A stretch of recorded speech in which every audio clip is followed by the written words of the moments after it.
หวานพี่น้องอันนี้ยาน้องน้ำ สบายดีพี่น้องกินน้ำหวานน้ำกันเด้อ หวานบักอื้อใส่สลีน้ำบ่ฮะสลีข้าวสาคู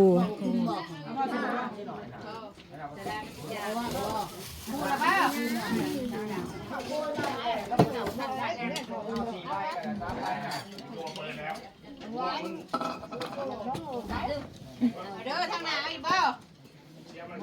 เฮ้ยง่ายๆเขาเลยมายายก็ที่ทำบุญกับยายที่หวานเอากระเป๋าเอาเทียงเอามาดูน้ำเขามันบลายมันบลายเทียงมันเบิร์ดแล้วก็พันมันคือบุกของร่มเนาะอันเดือดให้ยุ่งเทียงประตูมาย้ายใหม่มากินทานน้ำโอ้ยกระแสบในสายเอ้ยฉันยังก้าวเลยฉันไหนเอาไม่ไปย้ายเขาจะเนี้ยจะเปิดมาละเอาไม่ไปย้ายแน่จางสับอดบ่ได้เด็กที่ก่อน แน่จางสับกินแล้วหวานกันเลยมันย้ายไปย้าย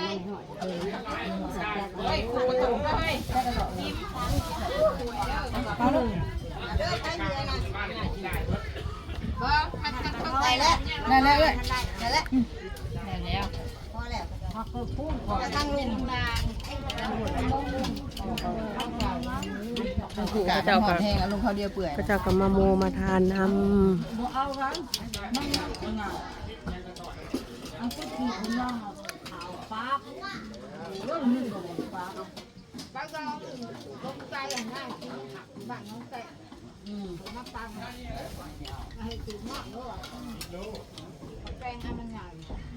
หน่อยตรงไหนเนาะเขาจะออกเขาบุบก็เสียกันนะบุบก็ถั่วจีบเลยกับบุบสับนะบุบอิ่มแล้ว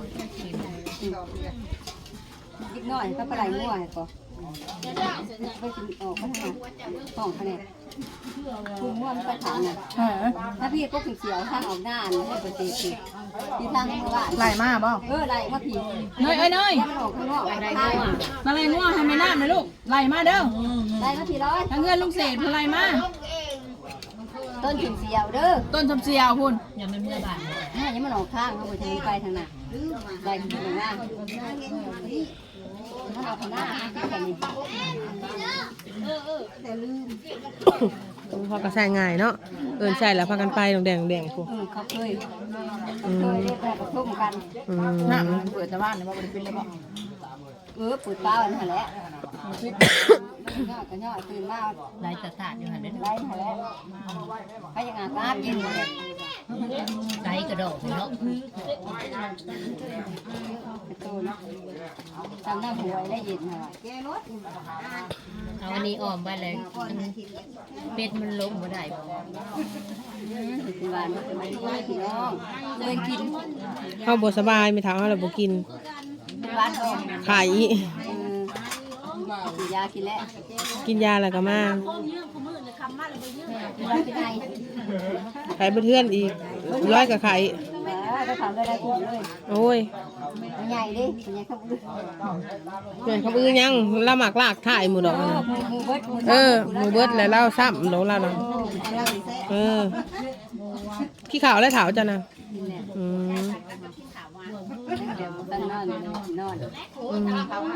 หางีบขันอยากนอนแล้วก็หางีบนอน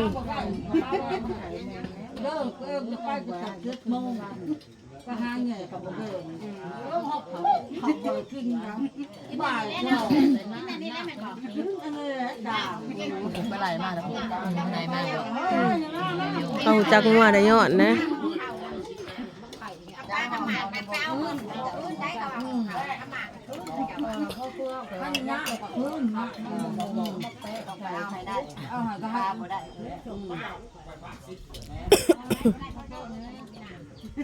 เขาบอกเขาแก้จะมา เอาละพี่น้องเลยเราก็ได้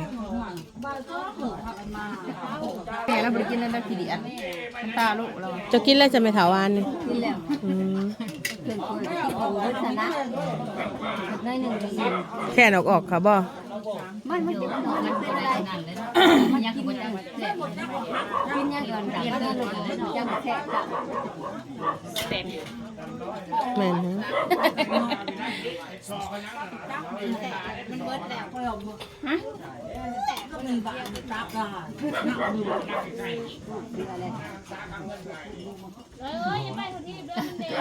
หอดมาดูเสือแขนยาวอยู่ เมื่อ ว่า เรา เรา ถ้าดอก ไม่ไหวจะลุง โอ้นานเกิน ลุงมาแต่เมื่อคืนนี่ บ่บ่อยเมื่อน่ะบ่ น้ำโป่งแล้วน้ำมือนั่นบ่จะโป่ง ผมคืนหนึ่ง เมื่อเรารู้จังได เสื้อผ้าห่มคืนหนึ่งเดี๋ยวเลยได้เสื้อ เนี่ย แค่เสือนะไปให้เงี้ยผ้าห่มกูน่ะหนังสั่นอยู่นี่ก็แมวเต้นมีแจ้นี่ก็อยู่แจ้นี่ ตีนเขาห่มกระตุ้นตีน เธอวัดบ่ไหว้ซะแล้วเขาหาเหยื่อดึงผ้าห่มแล้วเหยื่อไปตุ่มคืน แย่ง ฮักกะลาเพื่อนพัดลาย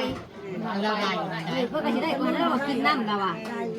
กินน้ำแหน่มันได้ตัวนี้ไข่แล้วล่ะว่ะ เราเห็นงานอยู่บ้านพี่น้องเห็นงานอยู่ในบ้านเนาะ เห็นเลย เตรียมเสือเป็นกระ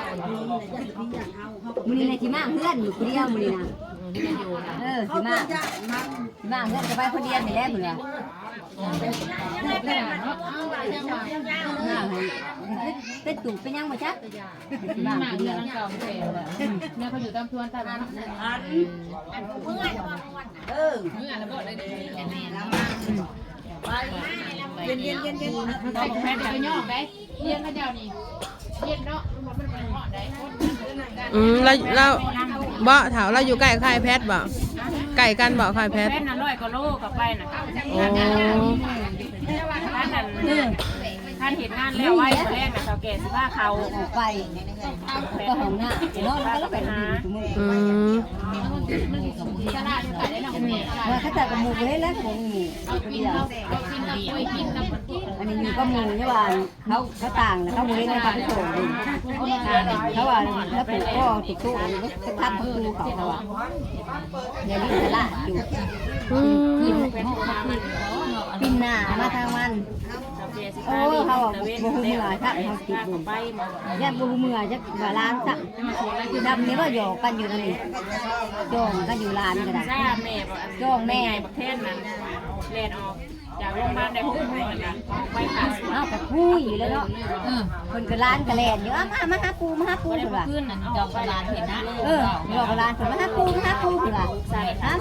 ำน้อยโอ้ยมันบุกไปหลอกมันปุ๊บมันเป็นแม่มันค่ะ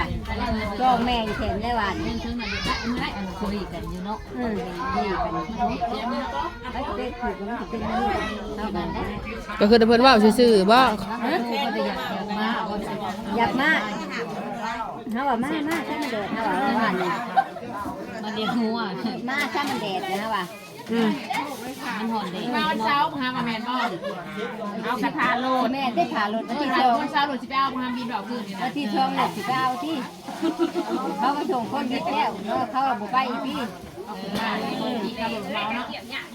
นั่นไม่ได้คนเนาะ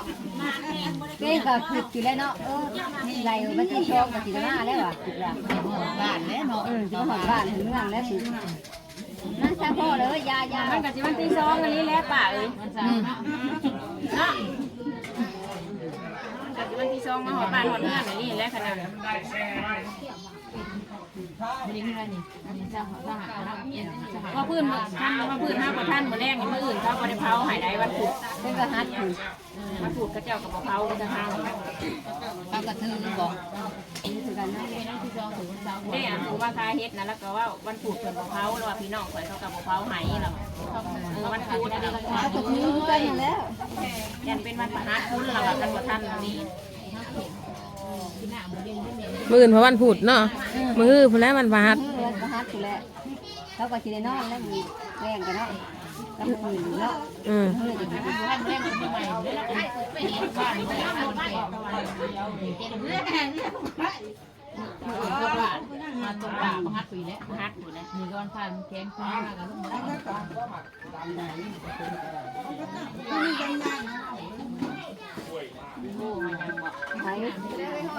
หัวบ่ ลูกไผ่เจสเดะ ตายหัวมา สัญญาณ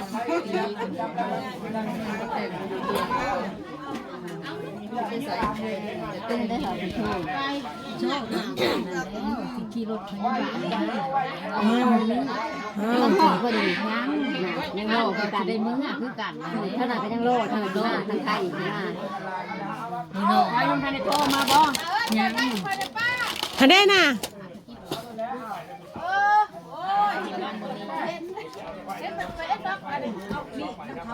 เปิดนี่ดึงลงดึงลงเปิดน่ะปิดน่ะดึงขึ้น ใส่พิษด้าน ไม่ใส่คิด ใส่พิษด้าน มัดเราได้พี่น้องให้เฮากับชิมื้อซะก่อนพี่น้องถ้ามากับผู้แหละมื้อแรงเดี๋ยวสิมาใหม่ คือบ้านดูนะ จังสิออกมา เป็นนักด้วย ให้เป็นนางคูณ จ่อยอยู่บ่ ทั้งบ้านเฮาไปยิ้มย่อยอะไร เนาะสำเนียงเด้อพี่น้องเด้อ ปั้นประกาศ อันนี้บ่อีน่ะบ่ ประกาศเรียกแย่ท้ายประกาศกับโบเจ๊เดือนใน3ปีค่ะเขาบอกมีนั่นเด้อนั่นเด้อนั่นเด้อ ไผ ไม่ใช่พายประกาศเขาบริยาค่ะ เฮ้ยอันบ่ได้บอกสื่อบ่ได้บอกรายละเอียดซื้อ บอกว่าประกาศแนวอื่นนั้น บอกไม้แล้วบอกซื้อแน่มือเศร้านี่ บอกมื้อเช้านี่แล้วว่าบ่แจ้ง แล้วก็บอกว่าพอ เห็นบ่อัน การนั้นวันเฮาเด้อลง